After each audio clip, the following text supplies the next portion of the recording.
سبحان الله وبحمده عدد خلقه ورضا نفسه وزينة عرشه ومداد كلماته.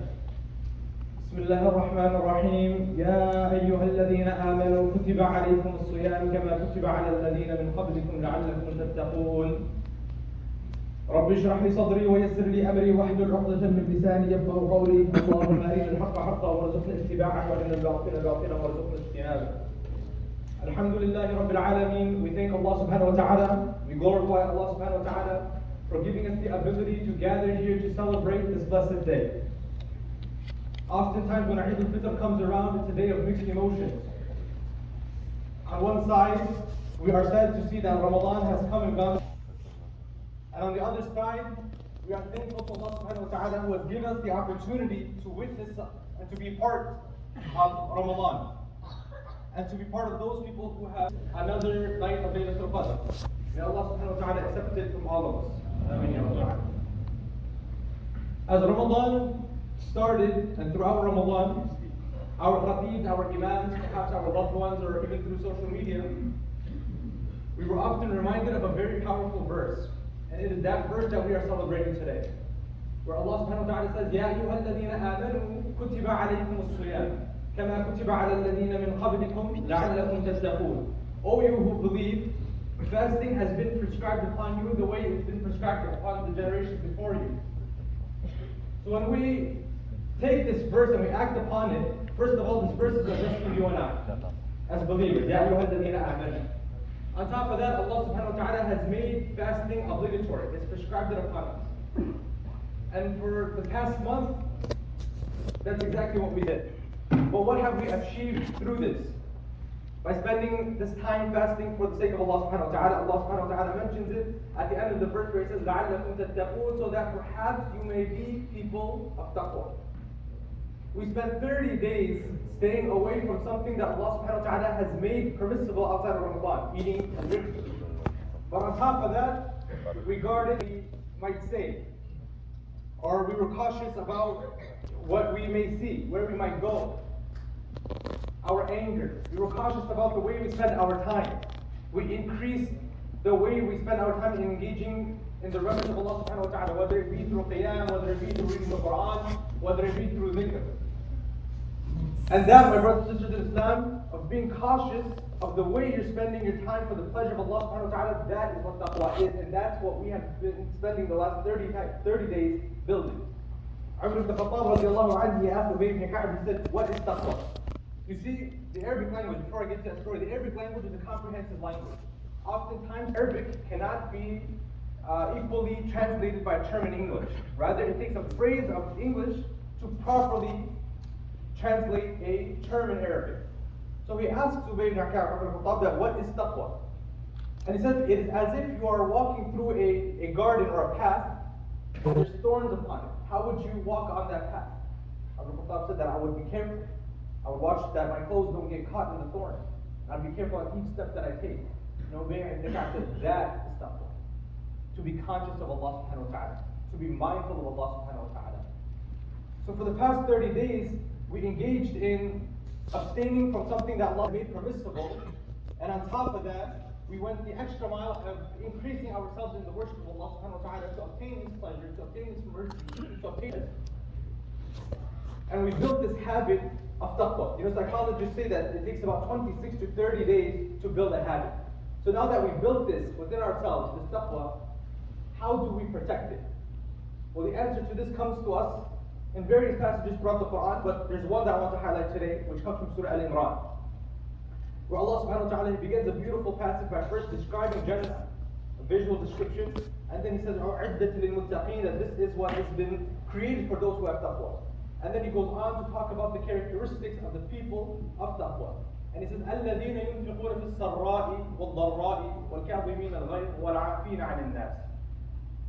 Therefore, amongst these people, there are people who spend in times of ease and in times of difficulty, in times of prosperity and in times of adversity, in times of health and in times of sickness.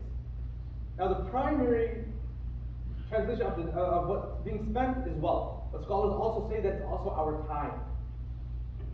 In Ramadan, we may have been giving $10 per night, now that Ramadan has left, in order to keep that taqwa, let us give $1 a night. We have spent nights praying 20 rak'ahs. Now that Ramadan has come to an end, let us at least pray 2 rak'ahs every night. Spend through both our time and more so from our wealth. And this is how we protect. This is the first quality of the people who have taqwa and to protect taqwa. And the second, وَكَاظِمِينَ الْغَيْظَ, and those who swallow their anger.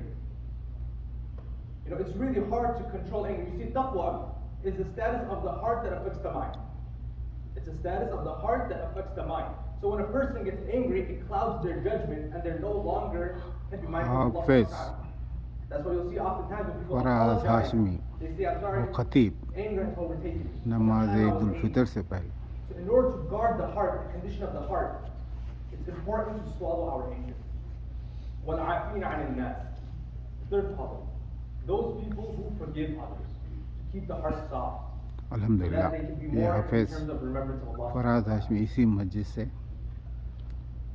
हिफ्ज़ करे, यही ये मस्जिद के student है. अल्हम्दुलिल्लाह इमाम खतीब भी है. That is more great than optional fasting, prayer, and charity. All three of the actions.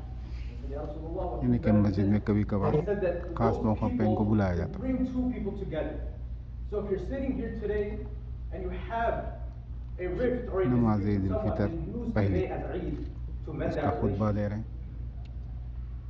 And if you're sitting here today, alhamdulillah, all of your relationships are good, are in good health, are sound, then be a means to bring two people together.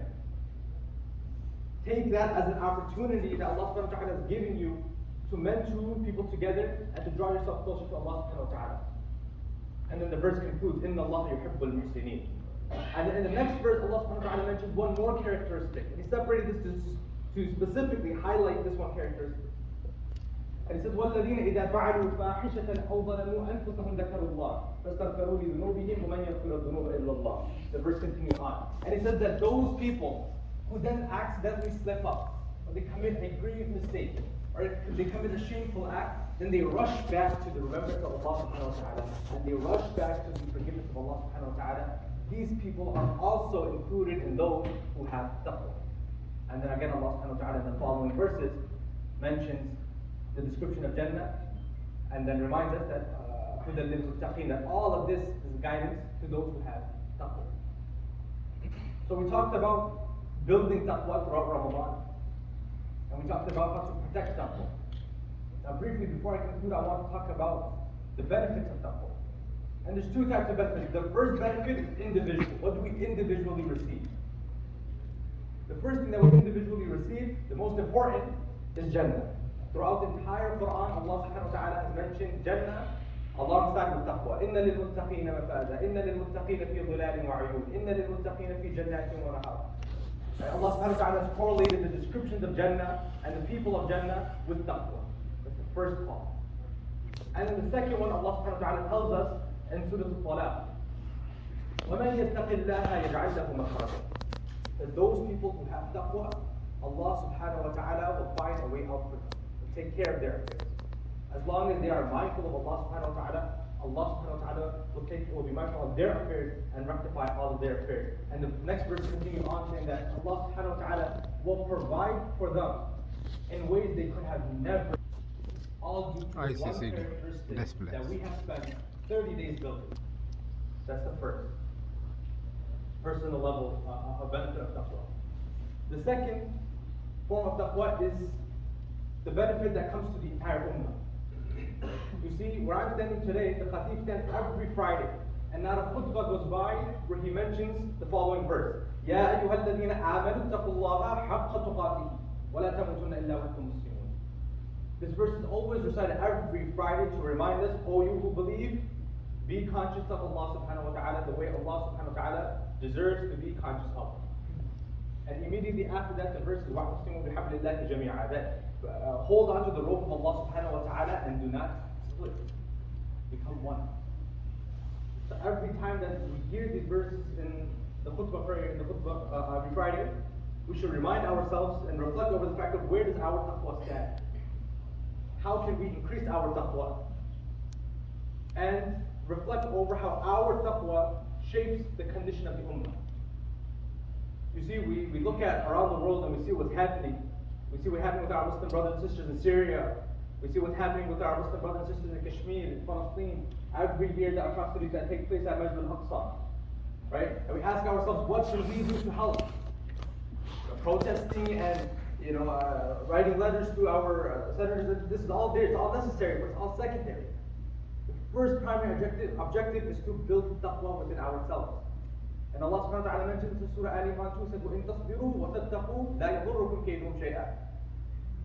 He says that if you are steadfast and you are conscious of Allah subhanahu wa ta'ala, Allah subhanahu wa ta'ala will create victories for you, will open the path of victory. The following verses, he then gives an example of how the people had taqwa during the time of Battle Badr, and they were granted victory.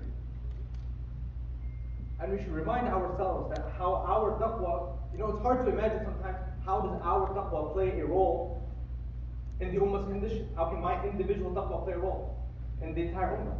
Well, we should remind ourselves of the fact that Islam started in a small house in Mecca, Dar al-Arqam, where a few great men who had courage and taqwa used to whisper. Right? A small house in Mecca.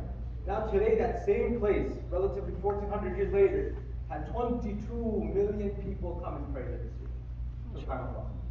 What did it take? It took taqwa. Individual taqwa. And Ramadan comes to build that individual taqwa.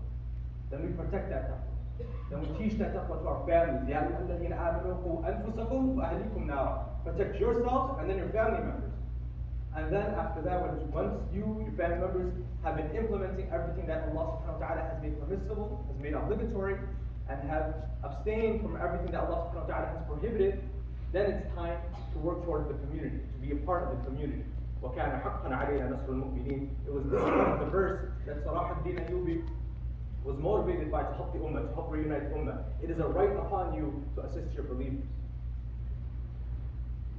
So we ask Allah subhanahu wa ta'ala to give us the tawfiq to be people of taqwa. We ask Allah subhanahu wa ta'ala to help us into protecting our taqwa. The Prophet sallallahu alaihi wasallam used to make a dua, Allahumma ati nafsi taqwa. Allah grant my nafs taqwa. Wa zakkaha, purify. Anta khayru man zakkaha, anta waliyuha wa mawlaha. For you are the best of protectors and you are the best of supporters. So we should make this dua. We ask Allah subhanahu wa ta'ala to make us from the people of taqwa. We ask Allah subhanahu wa ta'ala to accept our Ramadan. We ask Allah subhanahu wa ta'ala to accept our sujood, our qiyam, our ruku', our sadaqah, our zakat. We ask Allah subhanahu wa ta'ala to reunite this ummah. We ask Allah subhanahu wa ta'ala to grant shifa to the entire ummah, whoever is sick. We ask Allah subhanahu wa ta'ala to increase the love of the community around the world. If all the brothers can kind of stand up, please, and move forward. We have everybody standing in the back.